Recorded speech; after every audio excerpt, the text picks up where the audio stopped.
Welcome, everyone, to another episode of Ascension Activations. Welcome so incredibly much. Thank you for joining us. So, we are going to start with an Om. An Om opens and expands the upper chakra centers, allowing each and every one of us to connect into a thought grid. When we connect into the thought grid, it allows the star people access into the highest potential channeling for each and every person here. We are going to be working from my multidimensional healing workbook tonight, which is this book here.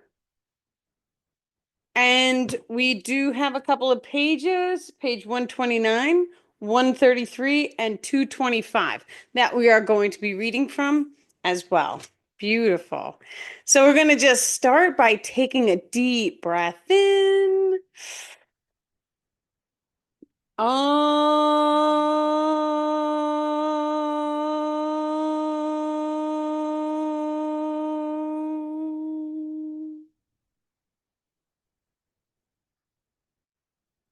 And one more deep breath in.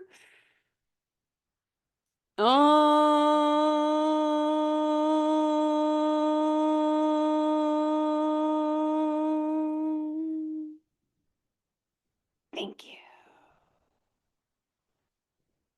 Thank you, dear star people, for connecting to this beautiful channeled session. Thank you for your presence, for your energy, and happy 4th of July to everybody here. Beautiful. Okay, so the first one we're going to start with is page 129. It's neutralization of memory codings.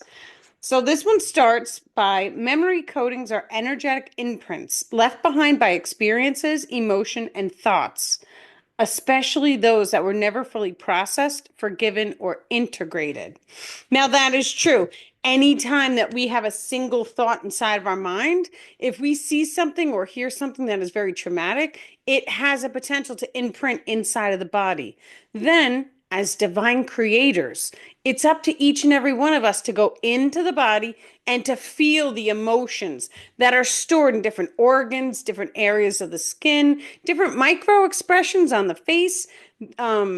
And then not only that, but the bottom of the feet and the hands, they hold all the emotional imprints for the entire body because our body fractalizes. And what that means is this: your entire biological form, you can see all of the emotional imprints on the feet or the hands alone.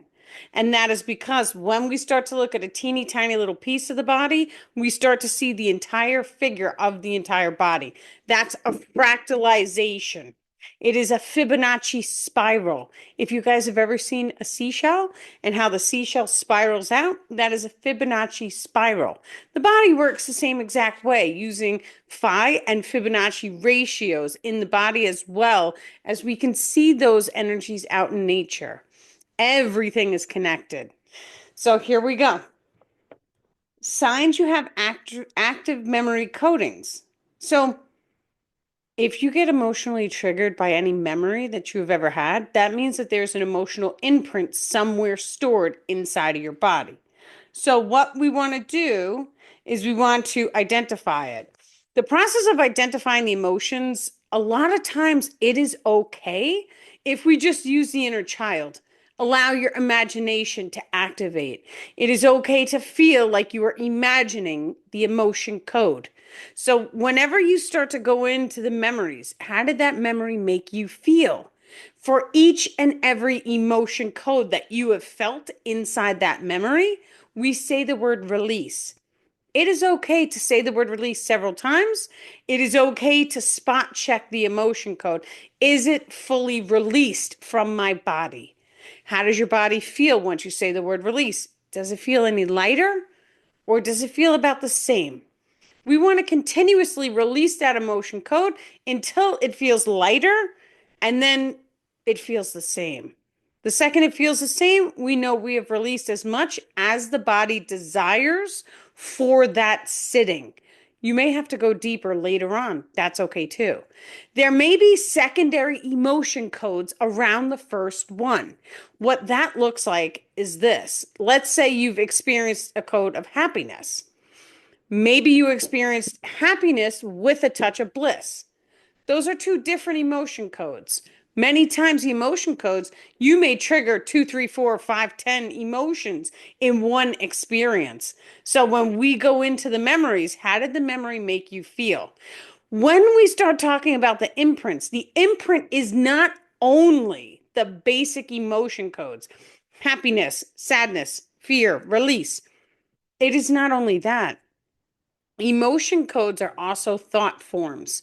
And some of the thought forms are I stubbed my toe, release.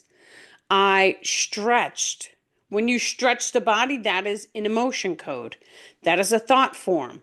When we go into the physical body, the entire experience, let's say somebody had to put ice on their body. So there was a trauma, and then the person had to put ice on the body. We would clear both. We would clear the trauma, and the experience of having to put ice on the body is a whole different emotional code. So we go in and we clear every single emotion from the entire memory, and then just feel the channels of light open and expand inside of your body. The more and more that you do this, the more you're going to feel clean energetically inside. It is a beautiful feeling. So that is what we do. Then once we release, once we do the entire session, you go in and you send a white light into the body because that white light is going to seal the grids. It's going to close the doors. Any attachment resonances that left your body, we're going to close those doors so that they cannot re-enter the physical form. Now, even if you're just considering it like you're releasing that emotion code, that's okay too. That is perfectly fine. We go into the body and we take a look. We know scientifically that every single word spoken generates a sacred geometric snowflake inside the waters of the body. Now, when we start to identify, okay, emotions generate these snowflakes, it gets stored in the waters of the body. When we cry, we are literally releasing those negative emotional imprints from the waters of the body. And then the more we cry over the same exact emotion, you'll notice that the tears become drier and drier and drier until you literally are dry crying. And that is when you know the emotion has been fully released from your body. If a person cries over an emotion and there is still tears, that's a clear indication that they need to continue to cry until they can no longer cry over that emotion code any longer. Once the tears don't come, the emotion is fully released from the physical form. Beautiful. Now, yeah, and that's it. And sealing the space with light. That is how we release attachments and how we clear emotion codes. Your memories hold access into the emotions you experienced. So whenever we start to sit down and we start to look at the photo books, how does it make you feel? Do you have any photos that you're holding on to that make the body feel uncomfortable? If so, go into the photo and one at a time for each and every emotion, just start to say the word release to release those emotions off of your physical form. Beautiful. Okay, so here's the next one. Recognizing when new attachments attempt entry. This is page 133 in the Healing Workbook. So let's see. Once you have cleared attachments, your field becomes brighter, cleaner, and more expansive. However, the journey of sovereignty requires ongoing awareness because new attachments may attempt to form through memories of lower vibration, unconscious agreements, emotional wounding, or energetic breaches. This is not a failure. It is part of mastering your energetic field. This is a fact in my world. So when we clear attachments at any given moment, we can go into the civilization and we could come across a person and then new attachments connect into our field because we picked them up from wherever we went. However, it is also of high value to note the attachments can sense you. So you could be inside your house, you could trigger an emotion, and then all of a sudden the attachments come directly to you. They sense it and they go through time and space. It is very similar to a veil. They just come. So it's not anything to fear going into civilization or even picking up new attachments. We want to do our absolute best to not have a fear of these energies or entities, because the second we sense them, we simply use the word release to release them off of your energetic grids. Now, when we start to get into the topics of darker attachments, we call them dark ones. Those particular types of attachments push through into the physical body, and they push through and they push through and they keep doing it. And then all of a sudden, the person becomes that attachment. So, one example of this would be bitter old man, release. So, of course, the person doesn't start as the bitter old man. The attachment connects into the person, usually through the back of the chakras, this particular attachment, because it's a push through dark one attachment. And it pushes and it pushes and it pushes and triggers that emotion over and over and over again until the face changes. And the second the face changes, now all of a sudden the person starts to look like the attachment.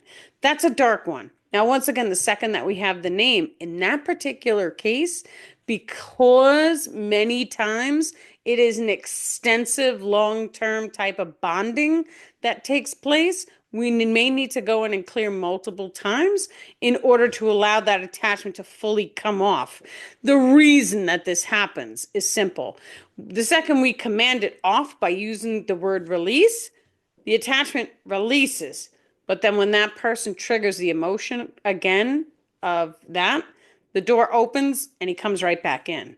So it literally is, we release it, we heal. We release it again, we heal. We release it again, we heal. And then all of a sudden it can't come back because a person has raised their frequency. And the second that you raise your frequency, the messengers can't see you if they are not in alignment with you. They cannot gain entry into your system, which is absolutely beautiful. So that's what we do. Now, recognizing when new attachments attempt entry. Common signs new attachment are attempting to anchor into you are sudden emotional surges. Whenever we have a dark emotion come up or a lower frequency emotion come up, that means automatically we've opened the door to allow a messenger to connect into us. So whenever we have an experience where, you guys are going into the darkness, which is okay, it's nothing to fear. But when you do have the darker experience, after you're done having the experience, sit down and process it. And for every single emotion code that you've experienced, it is okay to start saying release in case those energies are still on your field. Now, if you feel drastic changes in your thoughts, negative loops, or fear-based thinking, that could be a sign that a new attachment has anchored. Feeling drained, release, or any lower frequencies. Sensations of pressure, pulling, or heaviness, or even in your aura field, release. Repetitive, intrusive thoughts, release.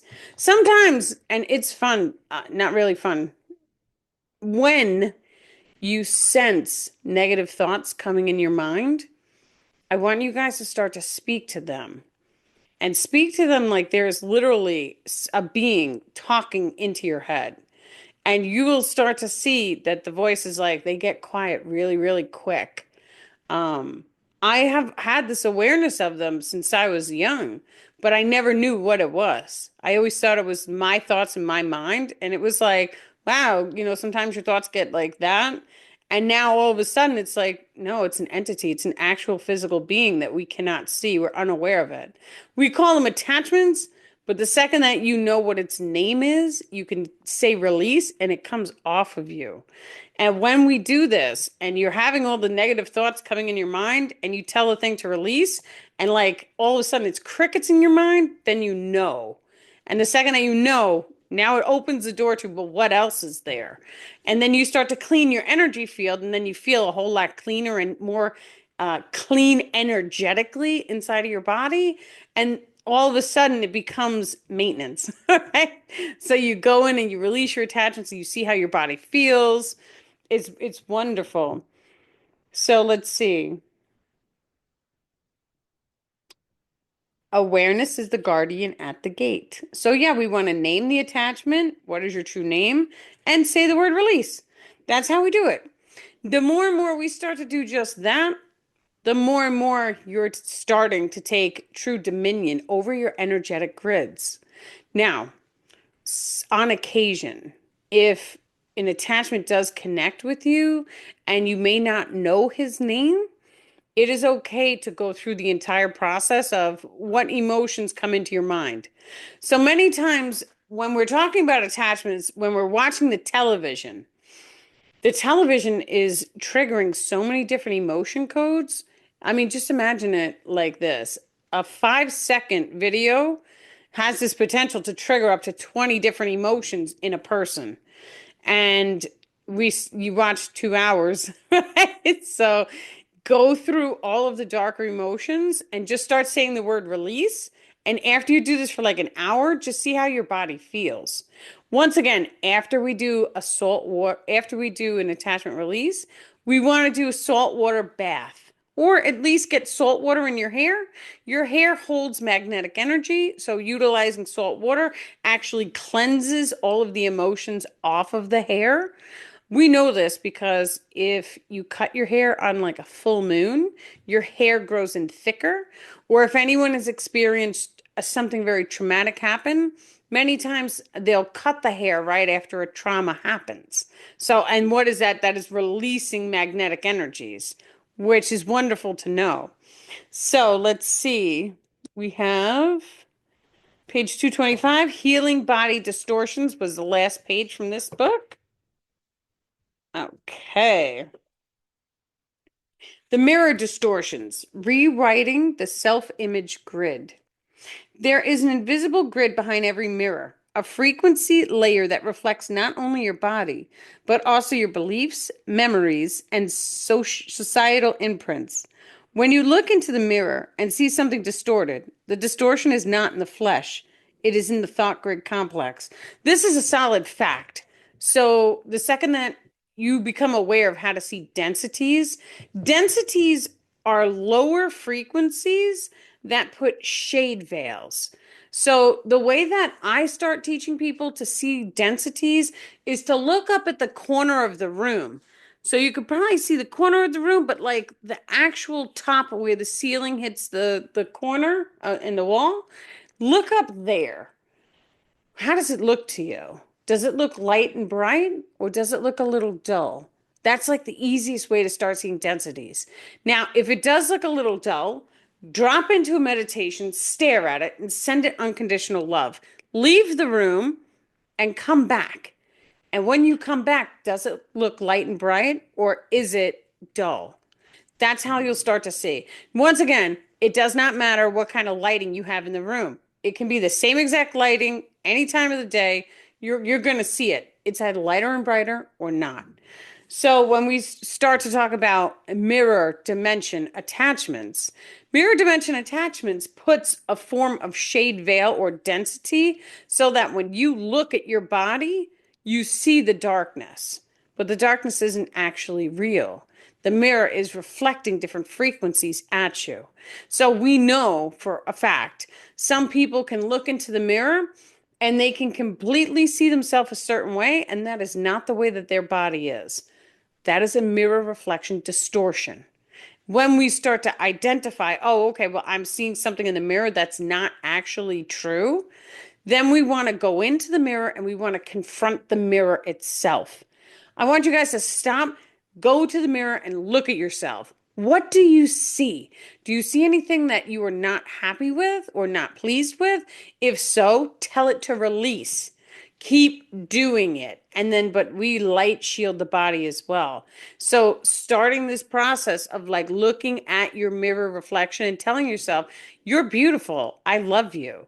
There is different modalities that will actually allow us to look into the mirror and to see how other people see us.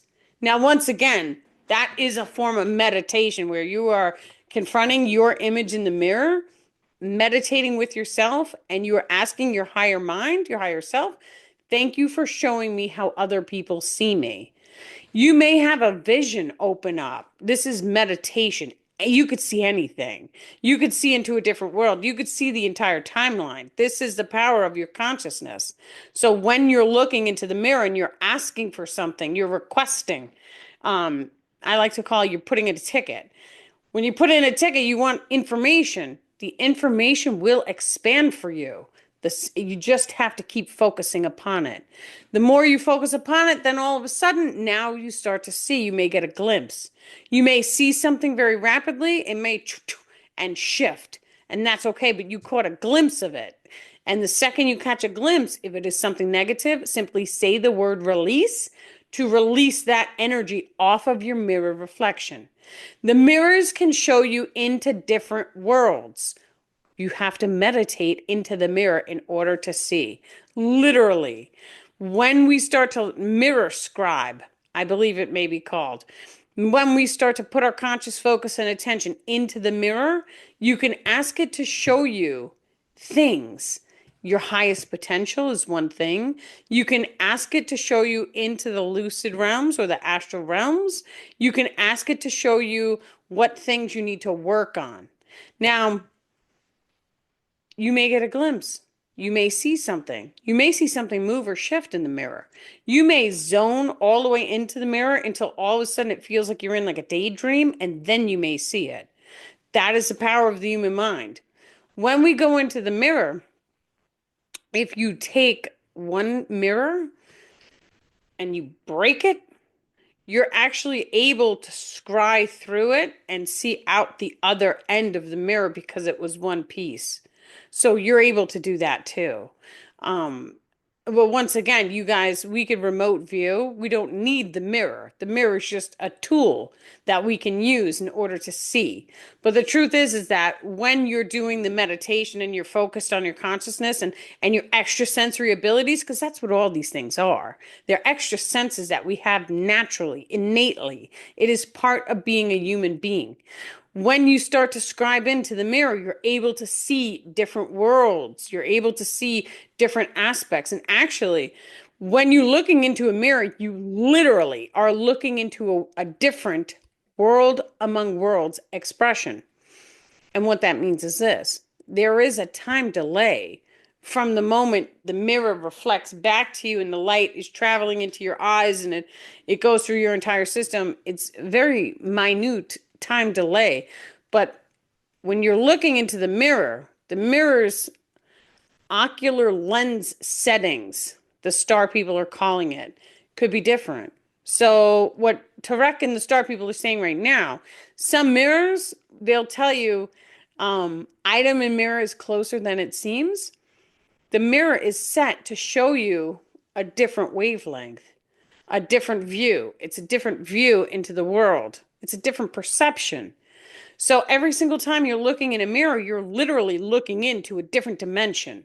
Even though from the human perspective, we are seeing things, not we are seeing things. You may see things as a physical reality. And so from a physical reality, you're just seeing a mirror reflecting back to you what is behind you or what is in front of you. But when we open our mind up and we start to say, wait a second, I'm looking into a mirror that's looking into a parallel reality and it's showing me things in that reality, then all of a sudden you change the way you think when you look into a mirror. Now, some mirrors are actually set to positive frequencies and some mirrors are set to negative frequencies. The mirrors that are set to negative frequencies are most common standard mirrors. And you'll know because if you make an angry face in that mirror, the anger that triggers back at you is like tenfold. But then there's positive frequency mirrors. And when you look into that mirror, you could see the light in the eyes. That's how you'll know. You guys do the research on that and just Google it and see. You'll find out. So if we are looking to see our highest potential and our highest timelines, we want to try and find a positive mirror setting and then scry into that. There's different things that you could write on the mirror in order to activate different energies into the mirror so that when you are doing your meditation looking into the mirror, you're able to pull that energy into whatever it is that you are scrying from the mirror. And it allows you to also see aspects of yourself that may need to be healed or just very particular parts of your energetic grid that you are focused on. So what that looks like is this. Every single thing in this entire universe, in this entire simulation, is connected to a singular cell inside of your body. When we start the process of imagining, we start the process of looking into a mirror, then all of a sudden, when we're looking, what we're doing is we are also summoning forward the connection of whatever cell is connected to whatever item we're looking at. So if you are scrying in to a mirror and you're seeing into a different world, ask it, what cell is connected to this world? And then all of a sudden, even if you have a long number or a binary codex or color, whatever it is that comes into your mind, oh, okay, this is a cell. Now all of a sudden, you can go into the cell inside of your body and modify it. So whatever changes you want to make inside that world that you're scrying can be done by going inside the body and changing the cells. We are connected. We are beings of light, magnetic, electrical energy, and plasmatic energy. This is the ether. This is who we are. The second that we start going into the physical body and we start to modify the cells and the genome, the DNA expressions, epigenetics, we change emotion states, we start to cast different thought forms inside, and then we watch mirror reflections on the outside. The second that we do all of that, now all of a sudden we start to show ourselves more and more and more who we truly are. And the more we do that, then all of a sudden we start to see through the reality. We start to see the connection in all things, great and small. We start to see every single item, person, place, and thing like they literally are myself, a part of myself. And as you see it, they will be a part of yourself. As each and every one of us is connected to this great simulation of life, each and every one of us is going to come to the awareness when in divine alignment, of course. But we come into the awareness that whatever you're looking at is you. It is connected to you. It is a part of you. Physics shows us this. The atoms and molecules, it is all connected. We are looking at one organism fractalized into multiple consciousnesses, including plants, animals, rocks, crystals, all the things. Everything we see here and the things that we don't see, and then some. It is one singular consciousness. We call this the source frequency. When we start to look inside, we start to see the mirror reflections on the outside. It is there to show us, oh, okay, this is the energy you are holding. This is the energy you are holding. That is why you're seeing this. These are the emotion codes that you are holding. That is why this is manifest.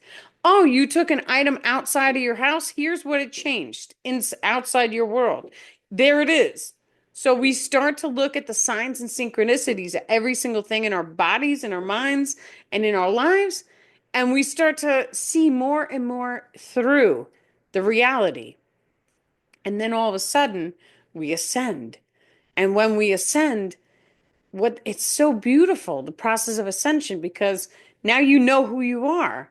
You know the inside of you because you've gone in to clean it up. You've healed all the emotions, if not all, the majority of them. Now your vibration has risen. Now you're casting unconditional love and light inside of your body and at all things outside because now you have a full-blown awareness that you know every single thing is connected to you. So as you were sending love to all those things, you are sending love back to yourself in connection. The more and more we do this, we send love to the inside and the out, the more it heals us. The more we heal ourselves, the more the frequency outside of you raises. And then all of a sudden you are energetically situated in the magical creature kingdom. These are the crystalline realms. The crystalline realms is where time space is very fluid. That means you can manifest instantaneously because every single thing is a mirror reflection of the frequency that you are holding inside of yourself. When you learn how to shift the frequencies inside of the body, now you can instantaneously summon the experiences that you desire to see on the outside of your biological form. Each and every one of you is multidimensional in your nature. The process of looking within shall start to open doors and expand levels of awareness beyond your wildest imaginations. And we are sending many, many love and blessings, dear ones. Thank you. Thank you, dear star people. Thank you guys so incredibly much. Thank you. And you guys have a wonderful night. Thank you very, very much. Okay. So we did the workbook, my multidimensional healing workbook, the 3 pages. Anyone who does want to send in questions or comments, you guys can go to my website. It's daniellelipton.com. Or you can also go to treeoflifeorganization.org. Tree of Life Organization is a spiritual university I started, and I'm working on developing the courses and the classwork, and it's an ongoing, wonderful experience to have. So if you guys want, you could check it out, read some of the courses I put together, send in some questions and comments, and come be part of the community. Thank you guys very much. Thank you for liking and subscribing, and you have a wonderful night. I send each of you my many love and blessings, and thank you so incredibly much, dear star people, for this beautiful channeled session tonight. We love you guys. Thank you.